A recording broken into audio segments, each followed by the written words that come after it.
The Bones and Bobbins podcast is now on Patreon. Would you like access to bonus episodes, digital extras, exclusive merch, and more? Join us in the Curiosity Shop at patreon.com/bonesandbobbins. Your generous support makes the show happen and will also earn you our very eternal gratitude and entry into our private Patreon-only Facebook group, where I may or may not share photos of me as a gothy teenager. Yes. In the coming weeks, so now would be a good time to join. Yes. All the secret fun stuff. Yes, it's true. And that nonsense does not need to exist publicly in the world. So. Yes. If you think we're weird now.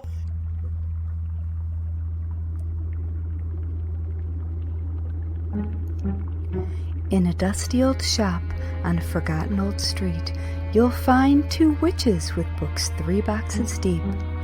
Next to rusty old needles and faded red thread, you'll come in for yarn, but leave with pigments instead. Whether poisons or patterns, we're always discreet, where creepy and crafty and morbidity meet. Welcome to the Bones and Bobbins podcast. Hello, morbid makers. We are your slightly creepy, Mildly disconcerting, somewhat sinister, delightfully discomposed, opaquely odd, merrily morbid, marvelously misanthropic hosts. And this is Bones and Bobbins, Season 2, Episode 6, Witches Get Shit Done. Indeed. I'm Haley from Red Handled Scissors and the Very Serious Crafts podcast. And I'm Natalie from Uber Dark Designs, an official true crime creative. What the fuck are you doing, Jack? There's just like this sawing on cardboard noise. It's happened. Oh.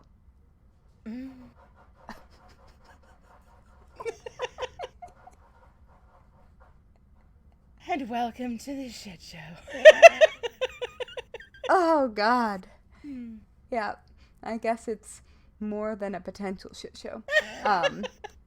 So hi. Anyway. How you doing? I hate everything. Yes. How are you? Also with the grumpy feels. I've definitely hit that plateau of fuck itness. The last 2 weeks of my life can best be described as an interpretive dance based on a series of unfortunate events. True. Very, very true. Yes. So I'm just going, okay, that we'll roll with this too. That's a thing that's happening. So we'll tackle this and keep going. Yeah. Yeah. That is, well, I'm just not sleeping. So.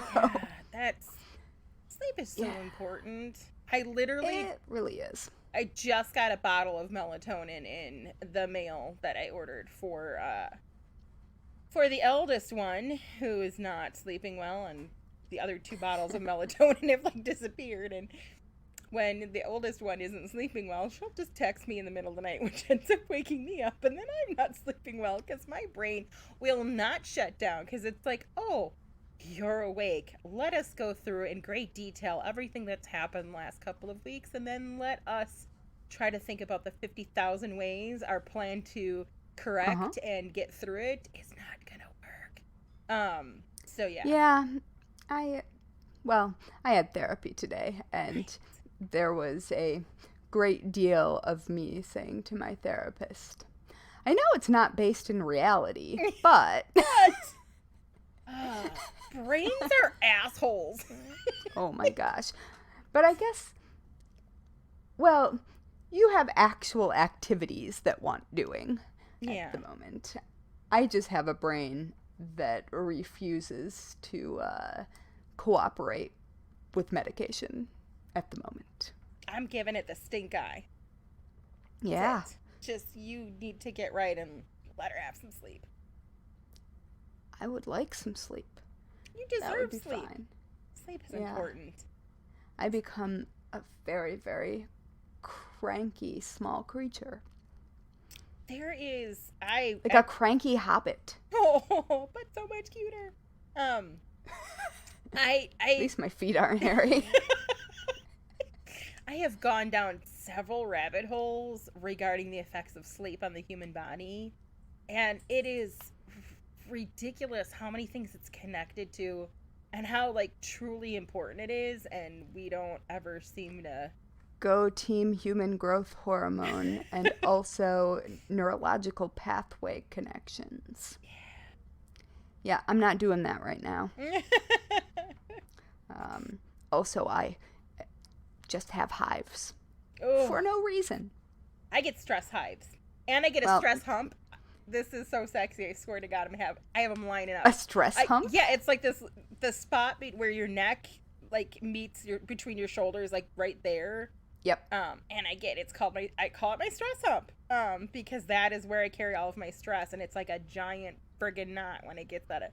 So, you're a hobbit, I'm Quasimodo. One behind my right shoulder. Nice. That is where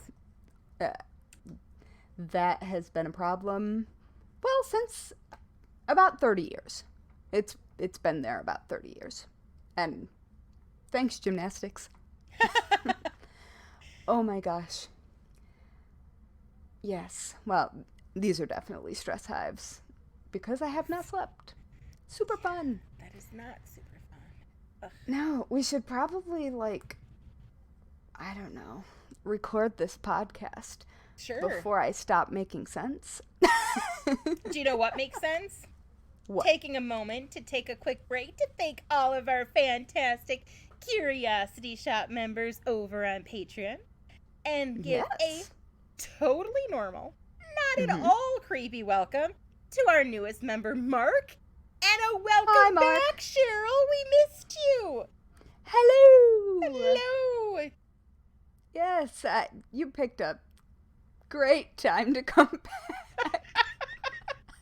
We're very, very normal. Yes, super normal. Not creepy. And Mr. Big Stuff is yowling. Yes, he's excited too. I mean, it's understandable. He's a member of the team. And eventually, over on Patreon, you'll end up hearing an entire 6-hour cut of all of the cat noises that are cut out of him. So, anyway, hi, Mark. Hi, Cheryl. Hi. You're the best. I'm sorry, my cat's mad. But, nonetheless, you're the best, and we would totally go explore hidden old graveyards in the woods filled with angry cats with you. Absolutely. Yeah. I'll bring the Benadryl for your hives. Oh my gosh. Oh, I wonder if that will knock me out or make me never sleep again. Oh, 50-50 It will go either way. And there's only two choices. There is no middle. No middle ground. So this week, us two exhausted, done with life women are going to talk about some badass women in history because it's Women's History Month. Oh, yes. So, and these women are definitely badass. Yes. Today I am going to talk about Die Nachthexen, or the Night Witches. Now, I was first introduced to the badasses known as the Night Witches via the RPG with the same name based on them. My friend Jennifer and I had the joy of running it at Midwinter Gaming Convention in Milwaukee a couple years ago, and Cool. I fucking instantly fell in love with these women because I like to research stuff. They are amazing. Seriously. And I have to say that just all of my, even though I do know. I have a question. Yeah. They're called Die Nachthexen. Yes. See, my tongue won't even speak German. Goodness. But they're Russian? Yes, I will tell you why. Because they were named great. by They were named by the Germans, and they Oh, embraced it. yeah, I knew that. It's okay. See, I'm dumb. You're Tell me not the story. dumb. And it's, even though I knew a bunch about them, like just doing the, re-researching and doing the notes for this, actually just fucking empowered me, because I'm like, if these badass women can accomplish what they did, like, I can handle the stuff that life's throwing at me right now. Like, I've got this, right? Oh yeah, they really put things in perspective, don't Seriously. So, who are these amazing ladies? So it all started around June of 1941 with a woman named Colonel Marina Raskova. She was a Soviet pilot who was also known as like the Russian Amelia Earhart. She was famous not only as the first female navigator in the Soviet Air Force, but also for like the many long distance flight records she recorded. Cool. Now, around this time, over 4 million troops had pushed their way into Russia. So, if you don't know, we're talking Nazi troops, we're talking World War II, and they were threatening to overtake Moscow. At this point, Raskova had begun to receive hundreds of letters from women all over Russia wanting to join the war effort. A lot of them had lost loved ones in the war already, or sweethearts. They saw what was going on. They were like, what can we do? And while women had played support roles up to this point, they didn't actually make it to the front lines. So, well, unless they were nurses. Right. That's, yeah. Yes. So Raskova began to then kind of push for ways to find, for women to become more involved. And she was so successful in this that she actually managed to convince the military to begin to establish all-female units. And in October of 1941, an order came down from Joseph Stalin himself that Raskova was to establish a trio of all-female air squads. Cool. Now, this sparked the birth of the 588th Night Bomber Regiment. This is the one we're going to focus on. They are the true Night Witches. They are the only exclusively female team where, like, everyone, from the mechanics to the pilots, the commanders, everybody, all women. Yep. From more than 2,000 applications, she selected around 400 women for each of the 3 units. Most of these students ranged in age from 17 to 26. Yeah, those babies. Those that were selected moved to Engels, a small town north of Stalingrad, to begin training at the Engels School of Aviation. They underwent such a highly compressed education, it was insane. They were expected to learn in just like a few months what most soldiers took several years to grasp. So each recruit had to train and perform as pilots, navigators, maintenance, and ground crew. They each one had to be able to do all of those. And now when That's interesting that they invested that much effort into, I mean, the shelf life of a pilot wasn't very long. And it should not have been long for these ladies, and we'll get to that. I mean, it's crazy pants. Now, when they arrived, they were so... Nothing was prepped for them. I mean, they were issued size 42 boots, and like, and ill-fitting, like, hand-me-down military uniforms that were made for the male soldiers, and their hair was all cut short. One of the pilots recalled in like a later interview, we didn't recognize ourselves in the mirrors. We just saw boys there. They would literally use their own bedding to stuff their boots to get them to fit properly. And they would have to try to cinch the find some kind of belt to cinch the uniform to fit somewhat. Oh my goodness. Yeah, and the boot thing is right. Like that's. You take care of your feet when you're at war. That's a thing that is very, very important. Yeah. What were they thinking? right? They weren't prepared. They were like, yeah, they were. I'm fairly certain that some men had smaller feet than that. I don't know. I would assume. Maybe I'm wrong. I don't know. Maybe they just bought in bulk and they were like, that's it. So. Well, they did that with helmets. Yeah. So the rigorous training and that steep learning curve wasn't just, it was literally like the tip of the odds that were stacked against this group. Yeah. The men did not welcome them at all. And in addition to like the long nights and all the like grueling labor they went through, they also faced sexual harassment. Oh, of course. Which is because why not? Seriously fucked up. It pisses me off so badly. Yeah. Their uniforms were also not the only hand-me-downs that they would receive. Their equipment was literally the worst. The military provided them with outdated Polikarpov Po-2 biplanes, pretty much 1920s crop dusters that had been used as training vehicles. Weren't they wood? Yeah. These light two-seaters, open cockpit planes were never meant for combat and were no shit. They were literally referred to as fucking coffins with wings. Yeah.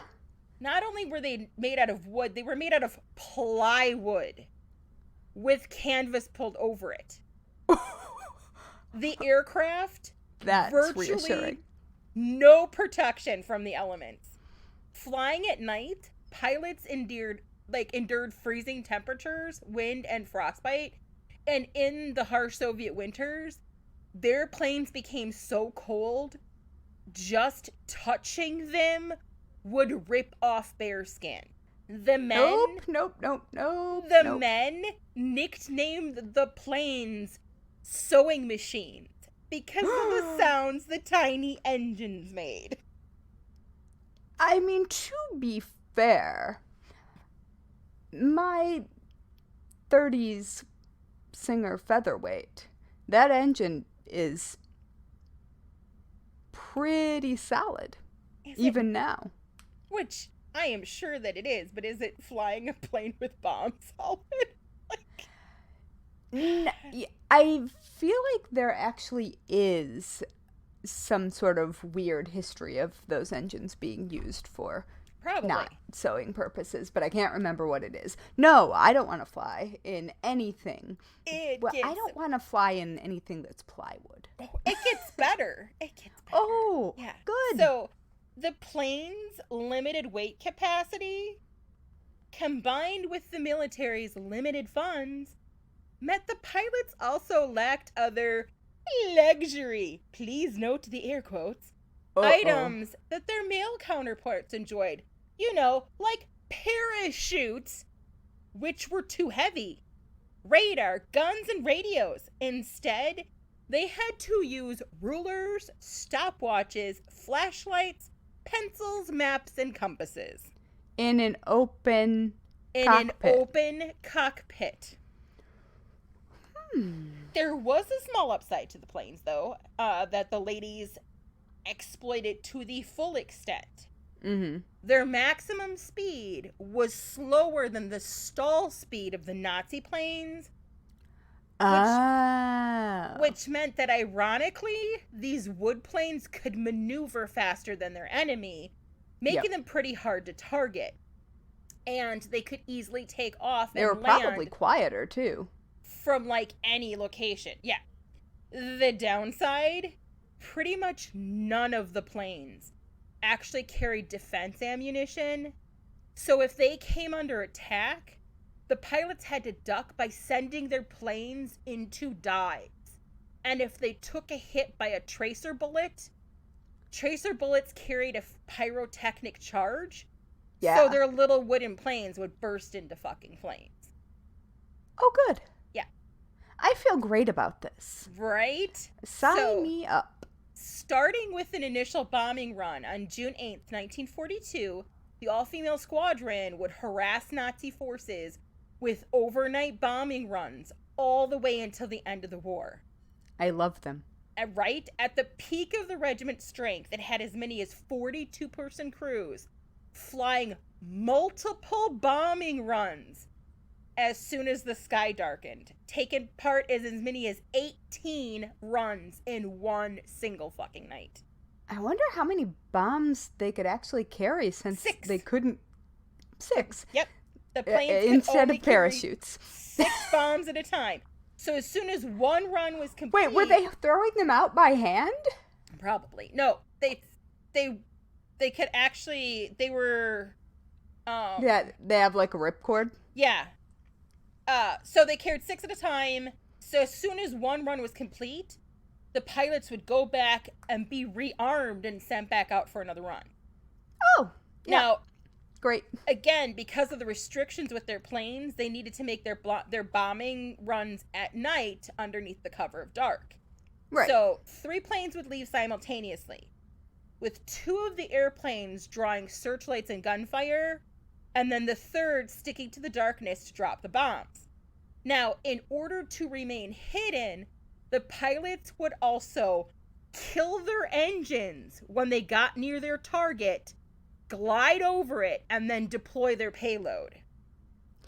That sounds worse than it is. Then hope that started back up to go. Now, as the silenced bombers sailed over the Nazi forces, the planes made this whooshing sound that the German soldiers then I know where this is going. deemed them Nachthexen or night witches, comparing the whooshing sound to that of brooms. Correct. Which they embraced that fucking name.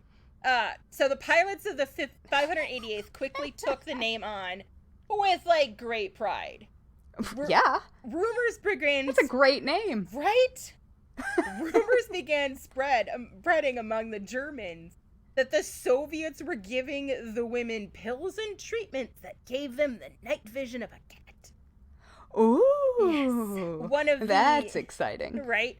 One of the most... Yeah. They wouldn't give them radar. Right? They don't even parachutes. They don't get a fucking parachute, but they're gonna, hop them up on cat vision. Well, I mean, they were probably hopping them up on cocaine, to be fair. So one of the most famous of the night witches, Nadezhda Popova, who herself flew 852 missions. Fuck me, that's a lot. Right? Earning her multiple medals and the title of Hero of Soviet Union, described the situation a little bit more accurately in Albert Axel's book, Greatest Russian War Stories from 1941 and 1945, saying, "This was nonsense, of course. What we did have were clever, educated, and very talented girls." Well, yeah. These women became so feared and so hated by the Nazis that any German airman who downed one would automatically be awarded with the prestigious Iron Cross medal. Damn. Right? So, the Night Witches... Also, fuck Nazis. Seriously, fuck them. The Night Witches, again, they flew these multiple sorties every night, all night long, and they prolonged these attacks as long as possible to deprive the Germans of sleep.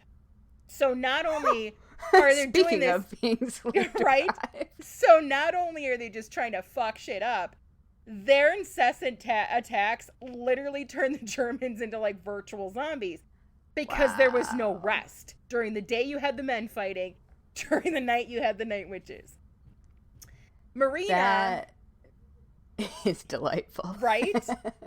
So Marina early on created a set of 12 commandments for the women, which I can't find an exact written out 12 commandments. I had one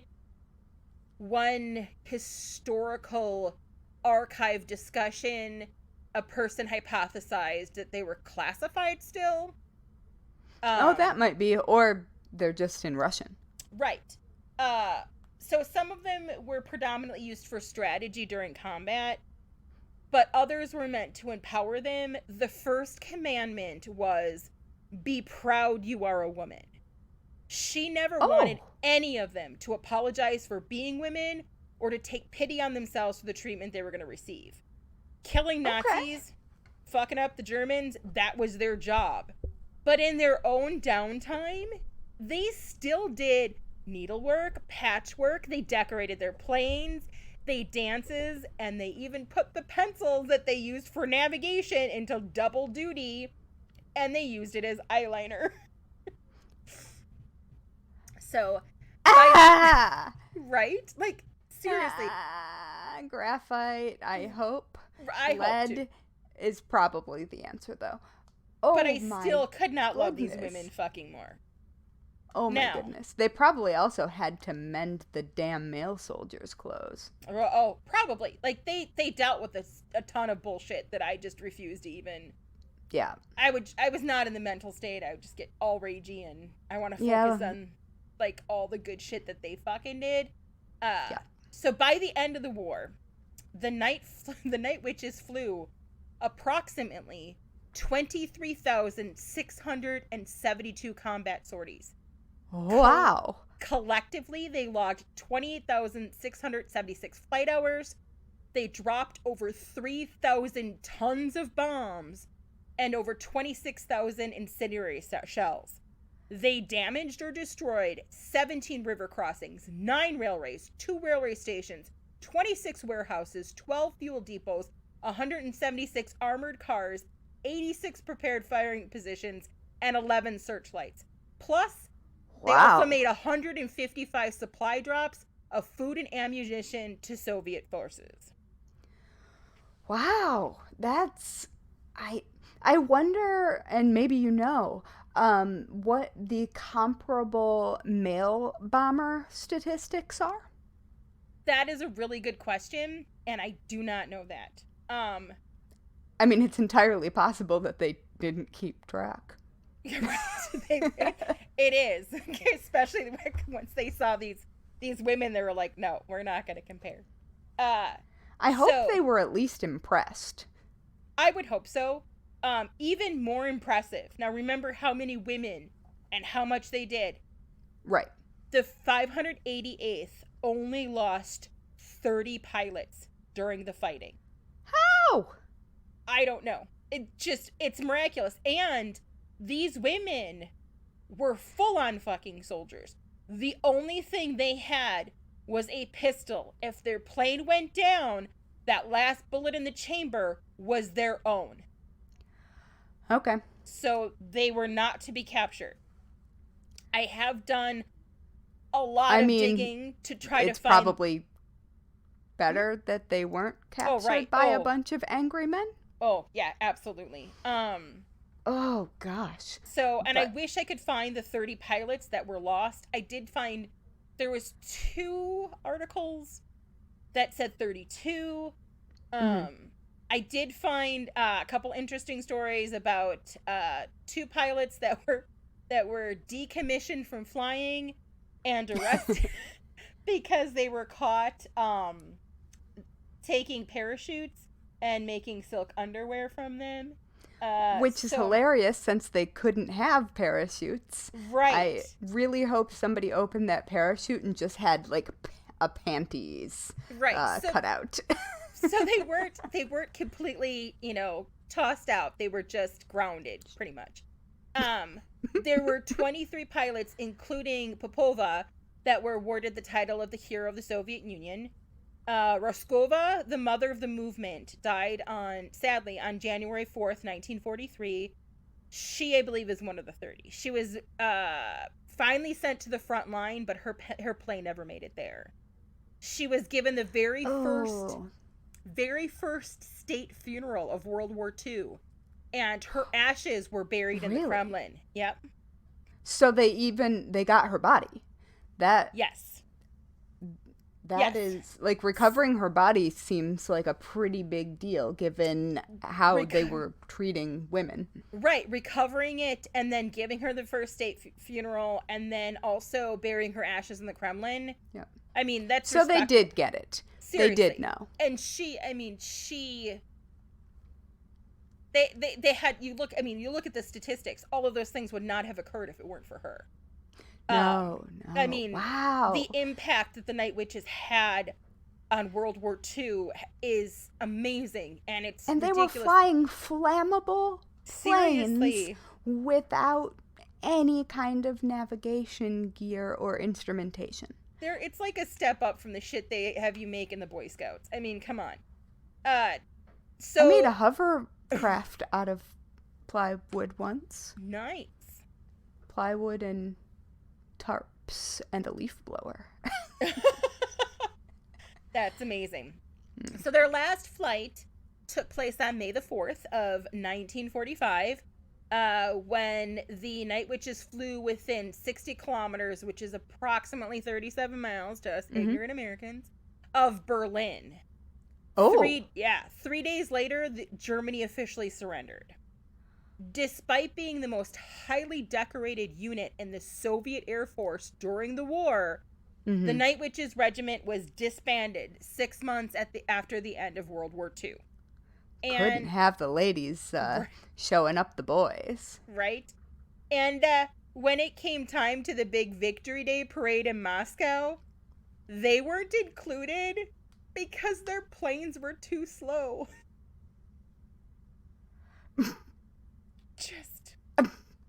I mean, let them borrow someone Seriously. else's planes. Come on. Or let them ride along. Let them fly you. Like, right? Seriously. I feel like that is very dumb. I agree. I mean, a lot of things about this right? make me... I mean, they were being outfitted and treated as though they were disposable. Right. And they were treated in that way, and they were just like, nah, we're not gonna be. Right. They were fucking badass. Popova died in 2013. She was either 90 or 91. I can't remember which one, but her role was actually commemorated in a short animation called The Night Witch, which was commissioned in collaboration with the New York Times Magazine's Lives They Lived issue. And directed by Allison Clayman.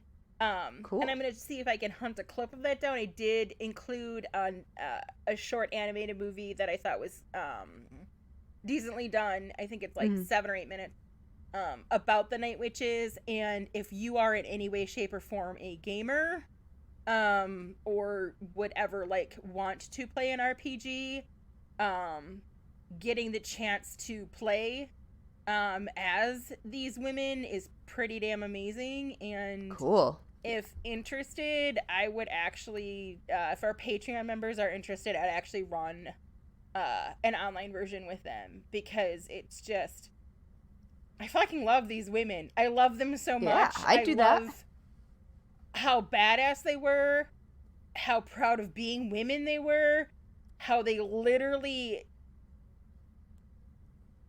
for all intents and purposes, had the biggest impact on World War II in that area than anybody else, and then would still do their needlepoint. And you know they hardly got any sleep because they also had to like work on their own planes, and it's not like there were separate crews. They were all trained to do all of the jobs, so they had to do all of the jobs.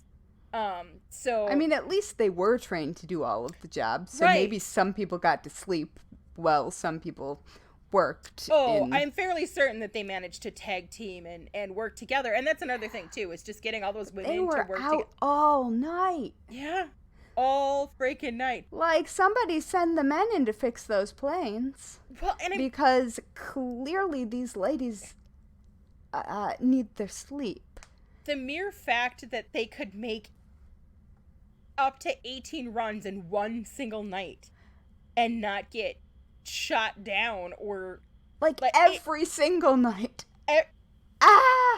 What they accomplished is so mind-boggling and so fucking amazing. Like, there should be statues of them everywhere. Like, they to me represent like the most badass women. Like, period. Just to take on that for their country. They weren't drafted in. They willingly wanted to do this. No, they signed up, They signed up. They crammed. They wore men's freaking boots that their own bedding was shoved into. Like, oh my gosh. yeah, like everything about this, it's just, I love it. And I love all the photos there are of them. Yeah. It just, I wish I could hug them and maybe their ancestors, hunt them down and just be like, dude, your grandma was a badass. Because it's amazing. It's amazing to me what they accomplished and how little recognition they've gotten. I mean, how many freaking war movies are there out there of, you know, storming Normandy and, you know, freaking Memphis Belle. I think there's 2 versions of that movie, and that's just some guys in a plane. Like, let's give the Night Witches their due. I'm not saying that the other people weren't important, that they didn't risk their lives or lose their lives, or, you know, I'm not downgrading that. But these they women also did more than their fair share. Seriously, they weren't storming the beach in Normandy armed only with some toothpicks and some boxer shorts. I mean, they had nothing. They had nothing. Like the fact that it's plywood covered in canvas, that if their hands touched it, they would rip off their flesh. Like all of these things. Just. Well, the funny thing is that the casualty rate is probably so low because of those planes. Because they were light and maneuverable, and you couldn't hear them coming in the way that you could hear, like, a bomber coming. Right. Small engine, like... But the fact that there's 2 of them that went out to glide. Literally draw fire. Like, they literally drew... Yeah! Like, that was... Like, that's the thing, that it's not like they were all sneak-snorking in there and then yeeting some bombs and whipping out. They went in threefold, 2 drawing, you know, the searchlights and stuff. Yeah, I mean, what? Yes. Like, they were like, yeah, that's cool. We'll get shot at, so what? In our flammable wooden planes. Right. So, yeah. Those are the Night Witches. I wonder what they were thinking. I don't know. Probably, they weren't, I would guess. I imagine that much like, firefighters running into burning buildings or cops running into dangerous situations, or members of the armed forces, they probably just have to react now, think later. Right. But also, there's probably a certain amount of, I'm sorry, you told me I couldn't do what? Mm-hmm. Involved. I just want to hang out with them. Seriously, the amount of camaraderie that they had to have to function and take that on and only lose 30. I mean, 30 is a lot, but not in the scheme of things at all. Not really very much. No. At all. I mean, yeah, it's amazing. Everything about it is just amazing. Which is why when I was done doing this, I was like, I can handle what's going on now. It's fine. Be fine. Yeah, it is. Pretty much all problems look shockingly solvable when you consider what those women were up against. Yeah. Huh. Well, speaking of night witches, the Night Witch is just one of the many names that refers to my possibly historical figure of choice, Lilith. Yes. So, Lilith is complicated. She's got about 3,572 origin stories. Oof. And almost as many names. Here, let me read you a few of them out of the Encyclopedia of Spirits. Ooh. She's known as Screech Owl, Beautiful Maiden, Dark Maid, Flame of the Revolving Sword, Yes. Maid of Desolation, Night Demon, Hand of Inanna, Okay. the Night Witch, and the Howler. Okay. I feel like those last two could very easily go for either of ours. Right. Exactly. And was not planned. No. That's my favorite part. No, I texted Natalie a few hours before we recorded. I was like, guess what? I too have a Night Witch. Yes. Yes, so one legend clocks her in at 13 to 17 names. So that's just a handful of them. That isn't even the handful of them that are supposed to be her actual name. Like, you know how God has many names in certain religious traditions. Yes. It's not dissimilar to that. And it's very much depending on who's telling the story. And depending on who you ask, she is Adam of Adam and Eve fame's first wife, a vampire, a wind spirit, a sex demon, a goddess, a killer of babies, half human on top and fire on the bottom, which would be a really exciting land mermaid. Yes. Yes, the overseer of sex magic, a gross old lady, a gross old lady, a wildly beautiful young woman with notoriously unruly hair, or the world's first woman and first feminist. Also, Okay. She wears red. Nice. Yeah. It's my favorite color. It is my second favorite color. But I almost always wear red shoes.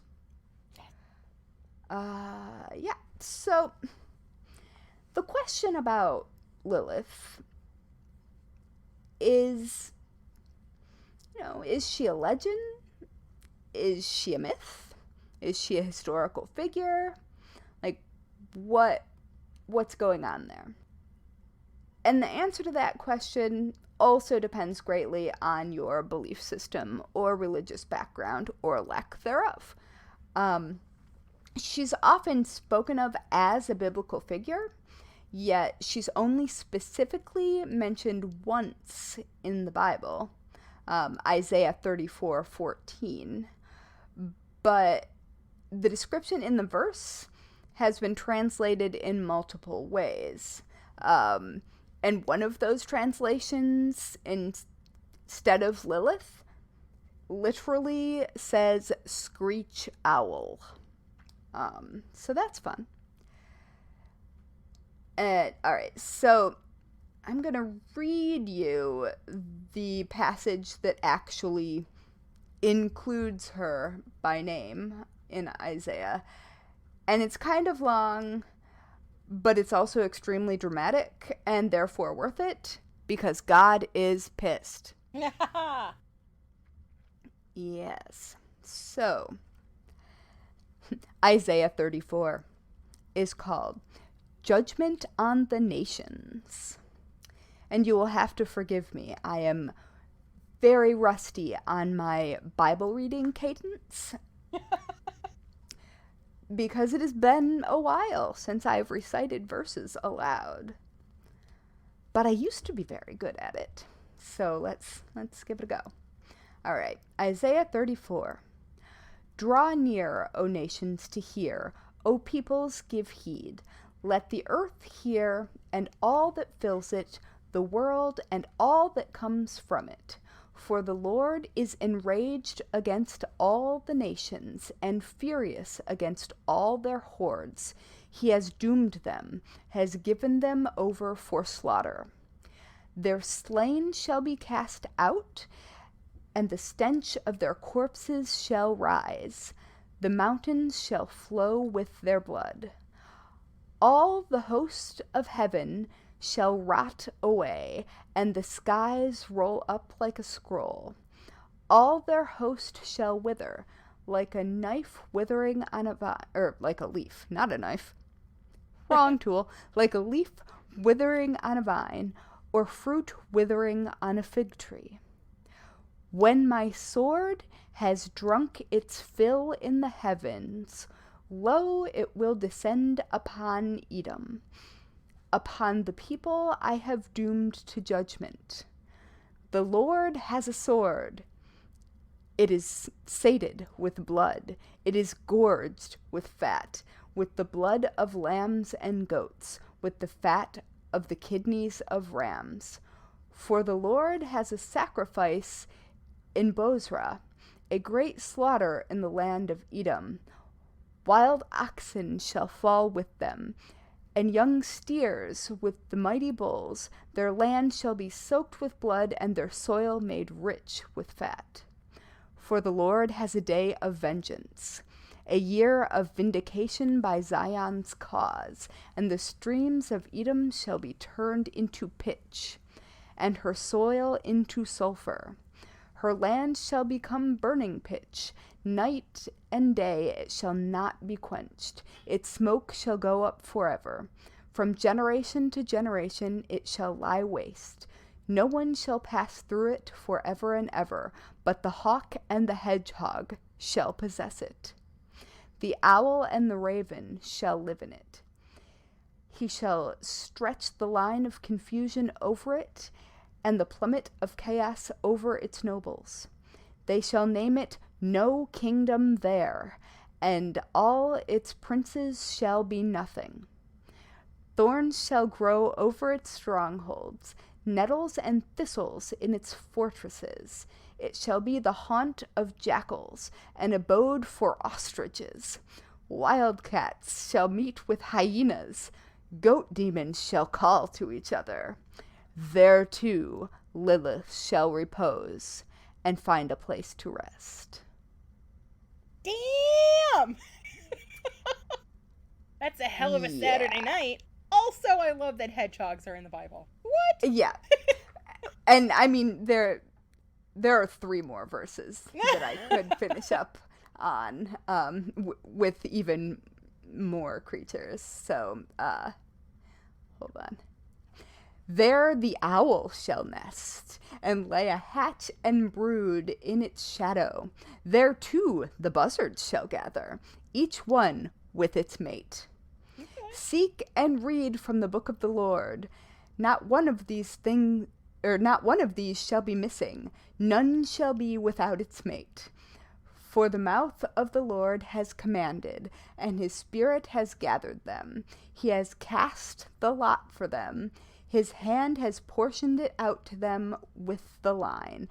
They shall possess it forever. From generation to generation they shall live in it. So is it like a grumpy version of the Noah's Ark thing? It has been a long time since I have read Isaiah. That involved it like two by two. Kudos for being like, dude, you get a mate. I mean... Also, why just the kidneys of the ram? I have questions. I also have questions about the Lord quenching his sword in heaven and then coming down to these cities. Like... Right? What did the heavenly host do to you? I don't know. Pissed in your Cheerios. Yeah. I mean, it's like Revelation... only theater? Right, yeah. Very, very dramatic. Very dramatic. I kind of dig it, though. It was super dark. Yeah, I know, which is why I had to read the whole thing, because what? That's quite the... I don't want to entirely use the word tantrum, but I'm not sure what else to use. That was a minute. I think tantrum is reasonable. And on that day, God too hated everyone. Oh my gosh, that's throwing your toys out of the pram. Seriously. Woohoo. I mean, I have PMS, but even then, like, there's not that much blood involved. Is all I'm saying. You're not calling on the buzzards? Oh my gosh. No, just the crows. And the ostriches.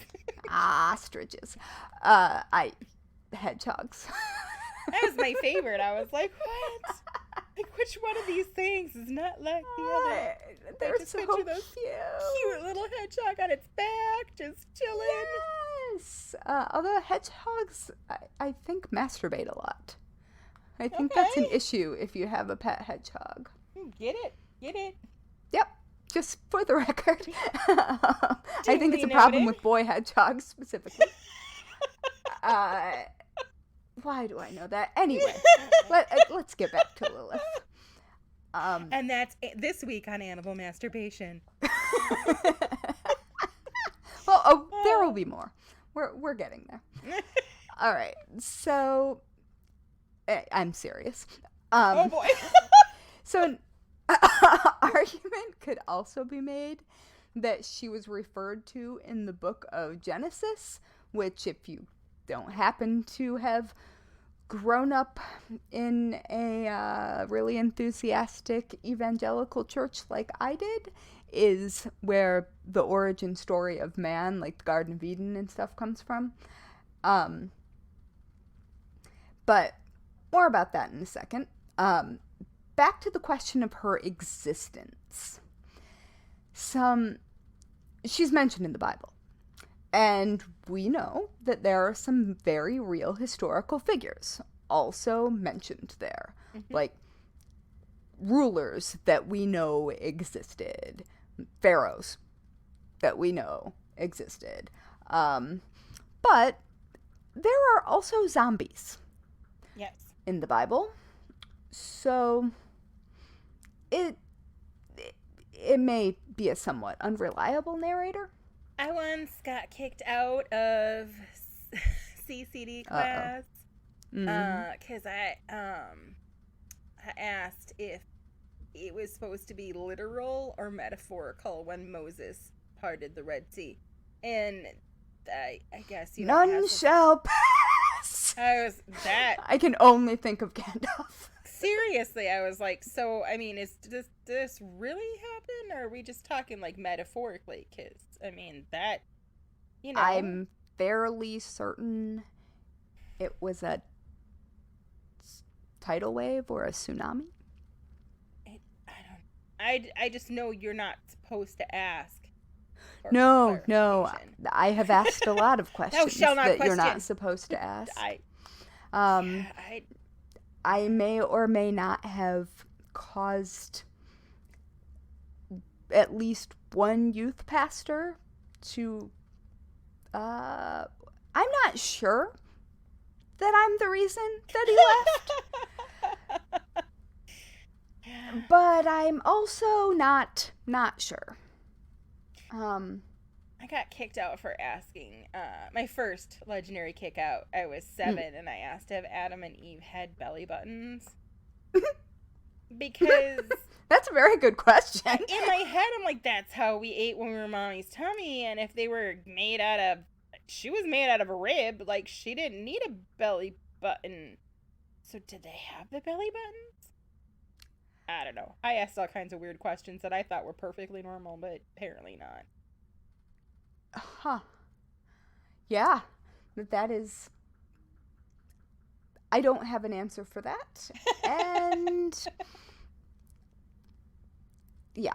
Okay. So, in addition to being mentioned in the Bible, Lilith is also mentioned in the Babylonian Talmud and in the Dead Sea Scrolls, in which she is most definitely a demon.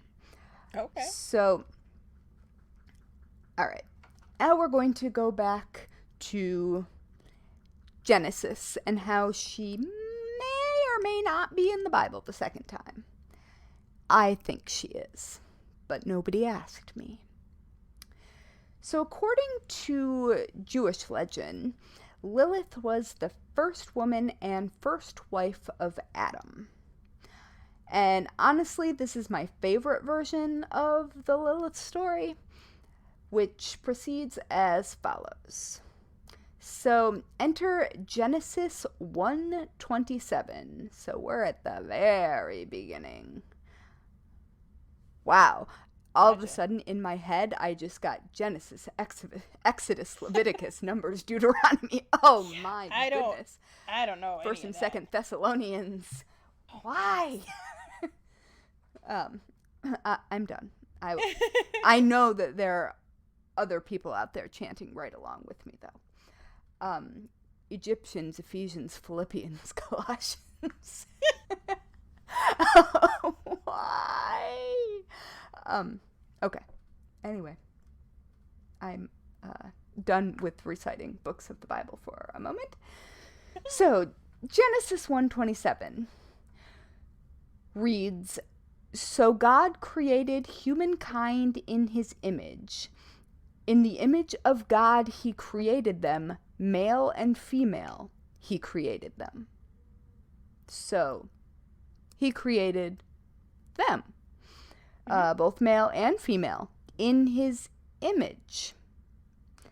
So there must have been a woman before Eve, and perhaps she was Lilith, because I seem to recall this whole Adam's rib thing, yes. creating Eve, and that just said that God created male and female, them, at the same time. I saw it recently argued as well that if God created man and woman in his own image, then technically God himself is non-binary. Yes. I like it. Makes sense. Speaking of, we're going to go into a lot of male and female here. There's not really much getting around that in the Bible, but trans folks, NBs, everybody out there, we see you. We love and support you. Sure do. All right. So, back to my confusion. Turns out, when you ask what happened to the whole, or the question, what happened to the whole Adam's rib thing, it turns out that fucking was what happened about it. Okay. Yeah. Wait, with the rib by themselves? No, the rib isn't involved. Oh, okay. But fucking is the reason that the rib had to happen. Okay. All right. So, according to this version of the story, Adam wanted a wife who would just lie there and think of England. But Lilith wanted to be on top. Nice. And Lilith argued that they were made of the same thing at the same time, and therefore they were equal. And, yes. Right? And Adam thought that a woman should be submissive and subservient to men, which included, very specifically, him being on top when they had sex. Now I have a couple questions. So Adam wanted a pillow princess. Pretty much. But also, how did he know he didn't like having a woman on top? They're like a couple hours old. Maybe. Not only that, but there's infinitely more positions than just one or the other. Right? On top, there's... I mean, not according to the Bible. Well, I guess not, but...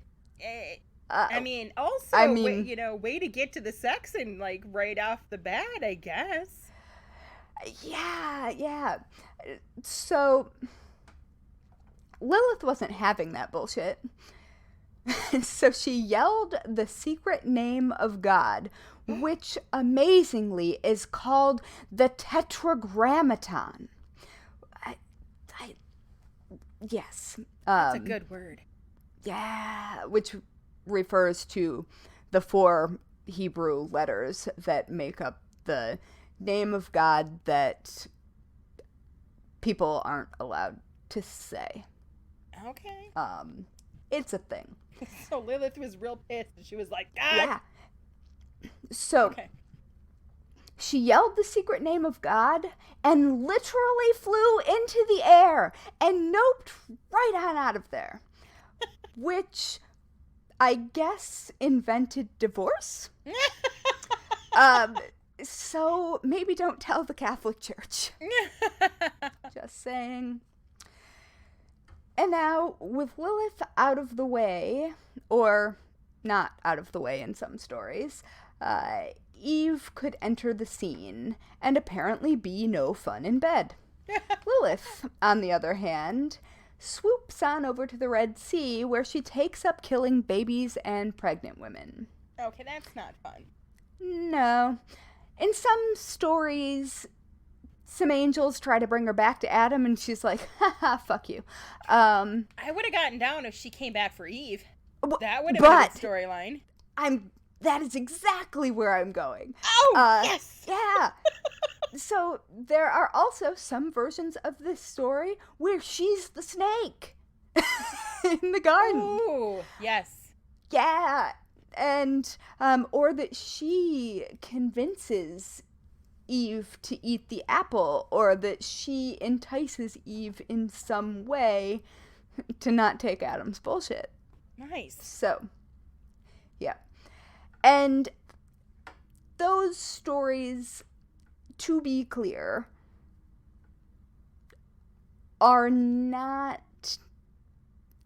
they aren't like biblical canon. Yeah. Although, I mean, at least part of them, as far as I understand from medieval Judaism, is. Especially within Kabbalah. Okay. But as I am not Jewish, I don't know as much about that as people who grew up in that tradition would.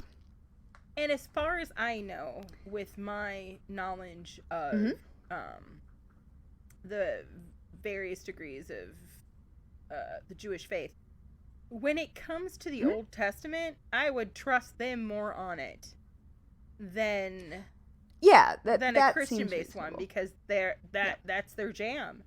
That's their jam. Well, and Kabbalah is, from my understanding, mysticism. Correct. And so it seemed like there were some blanks filled in and some story fleshed out that does not necessarily come up in the written record before that. That doesn't mean it didn't exist, because lots of things were burned, including, a really, really important library. Yeah. And a lot of information was lost. So, now that my favorite part of the story is over, I am going to walk you through a few less scintillating, see, I can speak, I'm doing great, versions of who Lilith is. So the first record of her actually existing comes from the Epic of Gilgamesh in approximately 2000 BCE. So that is a long fucking time ago. Yeah, that is. And in the Epic of Gilgamesh, she seems to be a malicious being who's haunting a tree and preventing the different sex goddess from making her home there. And that doesn't seem to be weird. In later stories, Lilith is often said to live in trees, or also in wells. I feel like stay away from the well. If she lives in trees, then her being involved in the Tree of Life apple situation, highly probable. Right? Yeah. All right, so eventually, it would seem, Gilgamesh causes Lilith to flee to the desert in his particular version of Lilith existing. All right. So by the 7th or 8th century BCE, in what is now the Middle East, like broadly Mesopotamia, Lilith's reputation was already firmly solidified as a danger to mothers and children, and amulets with her name on them were hung on doors and over cradles to protect the women and children from Lilith coming in and killing them. Obviously,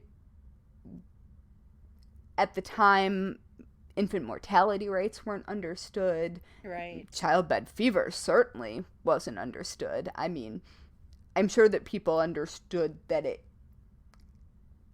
well, at least as far as women dying in childbirth, I'm quite sure that they understood what was happening, but not necessarily why. Right. And so that is sort of where she seems to lurk for a while. That makes And sense. by the 4th or 5th century, Mesopotamians were making incantation bowls engraved with spells for protection from Lilith, who is now a known demon. And a bit later, boys would wear amulets bearing the name of 3 angels, you know, the ones that were supposed to go get her when she decided to fuck off from Adam, and she was like, nah. Those guys. And so bearing the name of those 3 angels to keep them safe from Lilith until circumcision. I also read that the amulets could bear her name as well, or basic translations of, oh God, Lilith, go away. And Wait, but so doesn't circumcision happen like pretty much right off the bat? I think that it happens within 7 days at this time. And I listened to a bunch of different podcasts from a bunch of different traditions and backgrounds when I was doing the research for this. And one of them, I think it's called Sunday School Dropouts. Nice. Yeah. And I will link to all of these episodes that I listened to in the show notes as well, in case you want to take a deeper dive on Lilith. But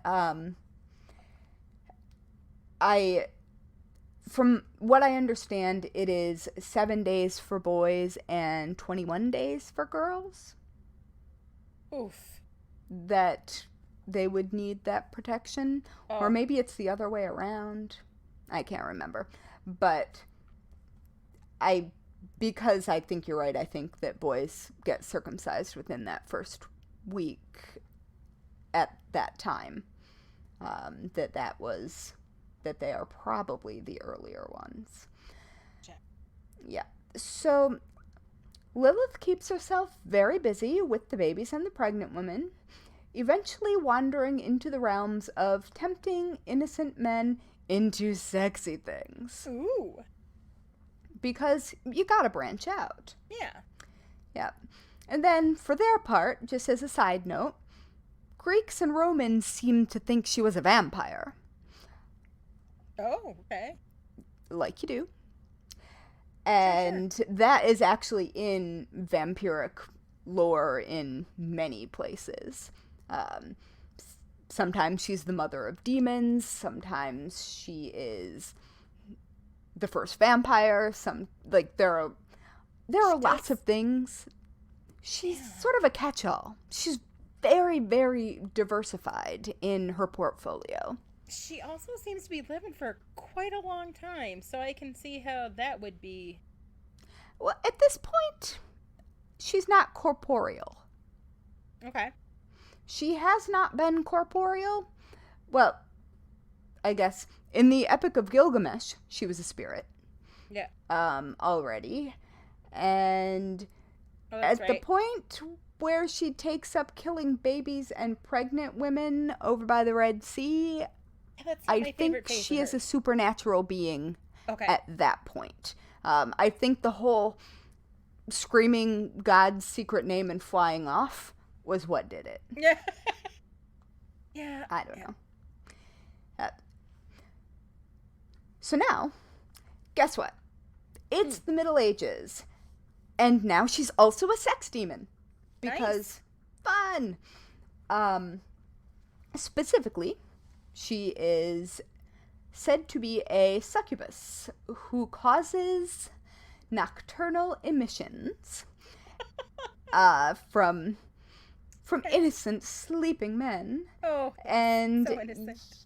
yes, and uses the product of said emissions to impregnate herself and produce hordes of half-human, half-demon babies.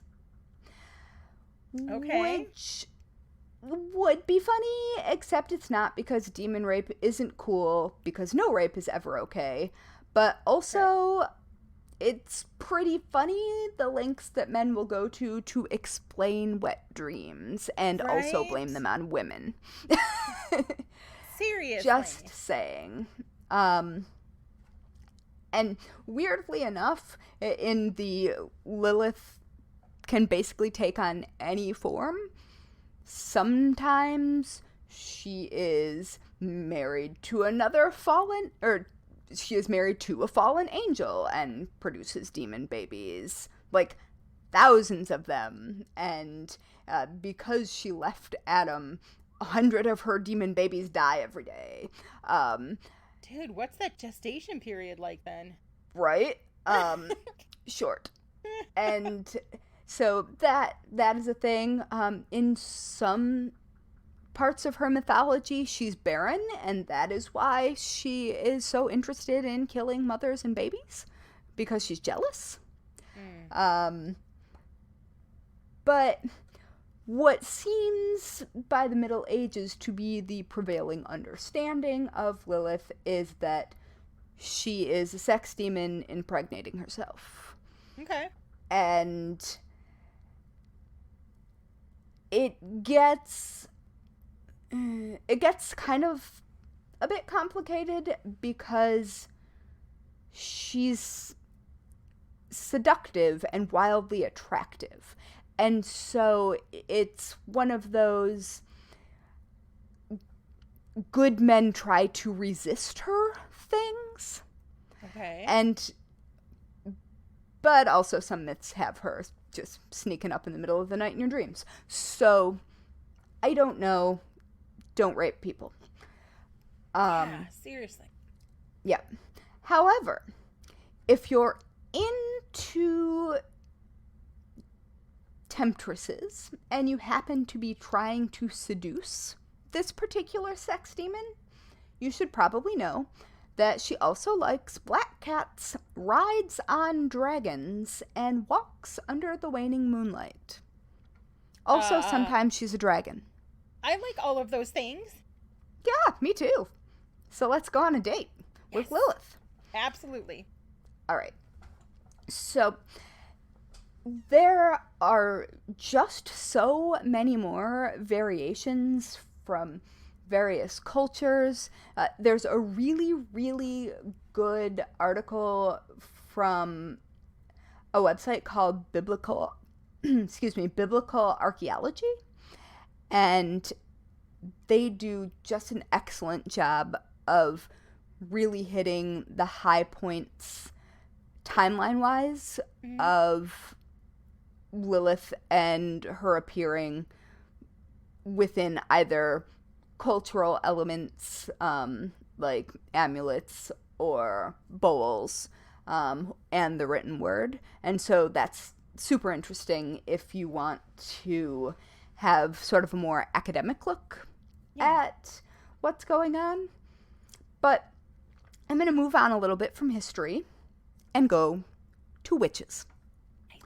Okay. So if you happen to be a witch right now, in, like, a modern witch, Lilith probably means something entirely different to you, and maybe isn't particularly recognizable in all of those myths. So, today, Lilith is basically one of the female deities that you can partner with as a witch, and pay tribute and do spell work in connection with. Like, there are a lot of things going on between Lilith and witches. Is it the same Lilith? Yeah. Okay. But now Lilith is a symbol of, like, femme power and self-determination, because she wasn't interested in being on the bottom all the time. Yeah. And she is known for being unabashedly unashamed of her sexuality, and she is known for directly seeking pleasure. And she also says no to men and creates boundaries on her own terms. And she does not follow the rules if they aren't in her best interest.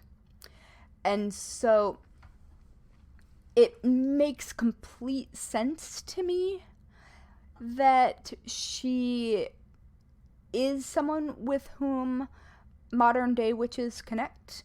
I personally have not historically had a deity that I connected with in my witchcraft. But I learned something kind of funny while I was studying Lilith. Some of you may or may not remember, because I'm positive that I have mentioned this, and if I haven't, it's weird and I should mention it. I collect glass hands, and I have them all over, like antique glass hands.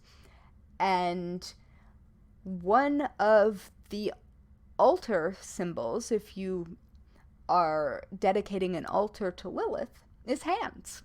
Ah. So it would seem that I have been accidentally connecting with Lilith, which kind of makes sense, because my misspent youth was deeply misspent in the best of possible ways. Yep.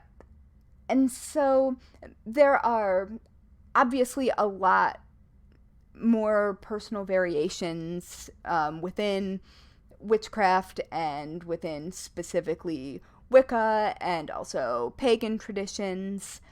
There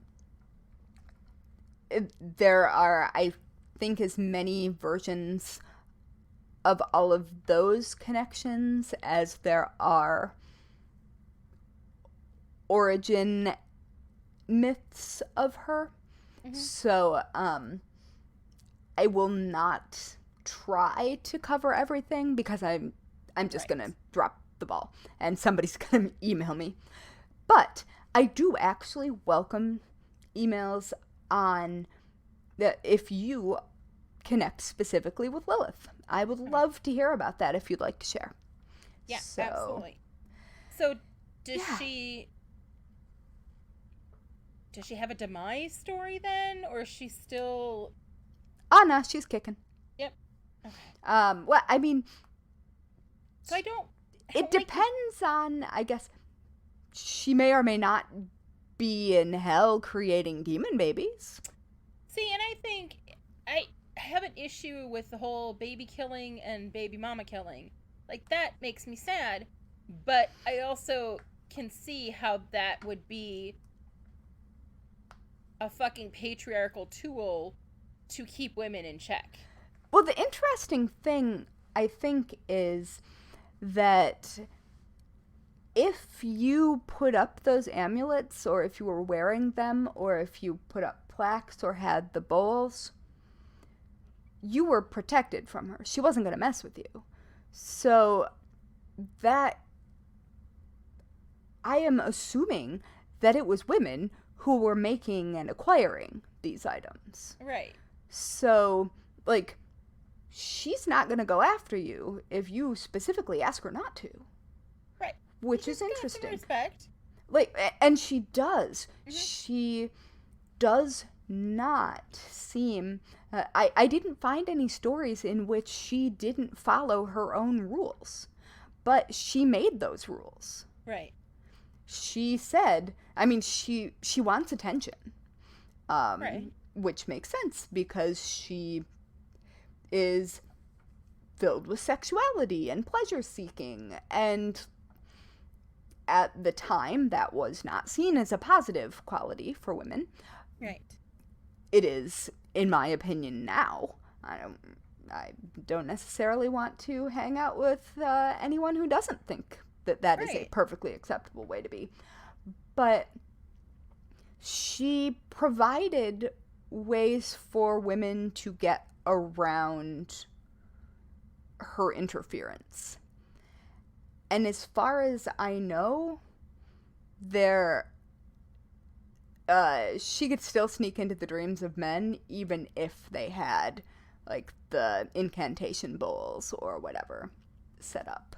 So, I don't know. It is interesting. Sometimes she is cast as the protector of, well, protectress, I suppose. But no, we'll go with protector of women and babies. I think she got a bad rap. I mean, rap.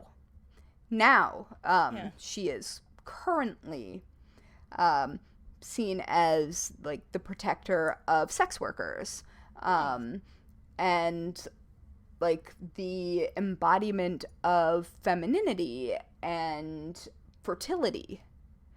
And so, I don't know, we seem to have taken her back in a way that I can really get behind. I agree. I think she got a bad rap. I think guys blamed her for a bunch of shit she didn't deserve. And, yeah. Yeah. Also, she was right. Made at the same time, out of the same stuff. Yep. Equal. Yep. Anyway, that is Lilith. That's amazing. Yeah. She's just so interesting, and there was just so much. Like, I could have done 3 episodes on Lilith alone. Right? So I was wondering how you're going to do it, and I'm here for it. I'm here for it. Exactly how you handled it. I mean, I mostly skipped the death, and, yeah, mostly the death. I didn't think anybody needed to handle any of that. Yeah. All right. Speaking of death. I was going to say, I transitioned and didn't mean to.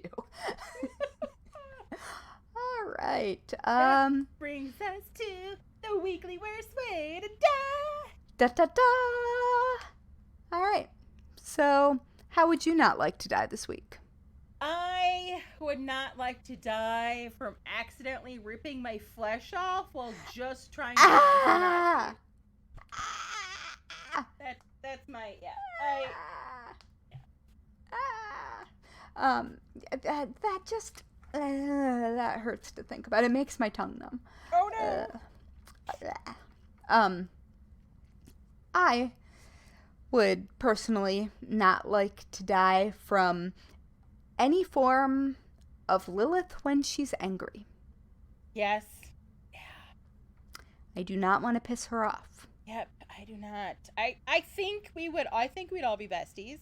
Like, I can totally see. Oh, I agree, but I wouldn't cross her. No, no. I think she may have slightly bigger dick energy than you, but only slightly. I think she does. Yes, I bow to the size of her metaphorical phallus. Nice. Yeah. Oh, I just said that out loud. You did. And on that note, do you want to be spooky internet friends? I bet you do now. Did you want it? Because we don't stop when we stop recording. No. You can find us at Bones and Bobbins on Instagram, Facebook, and Twitter. Or you can just hunt us down at bonesandbobbins.com. And don't forget to rate and review this podcast. It pleases the internet gremlins, and that's how we show up in recommendations, so the other morbid souls can find us. Yes. Also, if you would, it would greatly delight me if you left a review over on Apple Podcasts telling me about your cat. Yes. I want to know about your cat. You can even just put Lilith sent me. Yeah. Works too. But Yeah. kitties, definitely. Tell us Yeah. about your cats. Yep. It Or your helps. connection with Lilith, whatever. Yeah. We want to know, and that is an extremely helpful way to, well, we'll definitely read it, and it will not get lost in an email, because, I mean, you're not supposed to read the comments, but we read the comments. We read the comments. Yeah. But anyway, so, please, I've just almost said something deeply inappropriate right there. Us? Deeply inappropriate?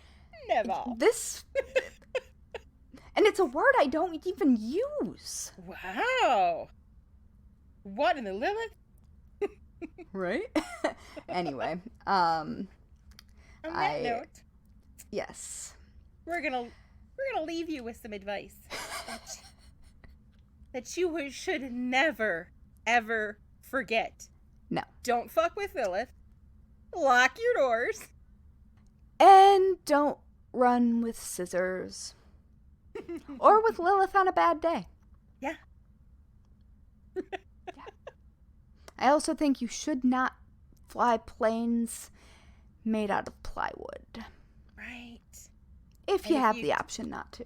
Right. But always hurt a Nazi when you can. Just saying. Mm-hmm. Yep. Nazis, not fine. Bye, Nazis. Each episode of the Bones and Bobbins podcast is written and researched by Haley Pierson-Cox and Natalie Hoyce. Our music was composed by Loyalty Freak Music. You can find us on Instagram, Twitter, and Facebook at Bones and Bobbins. Subscribe now on Apple Podcasts, follow us on Spotify, or check us out wherever you listen to your favorite podcasts so you won't miss a minute of our strange and creepy content.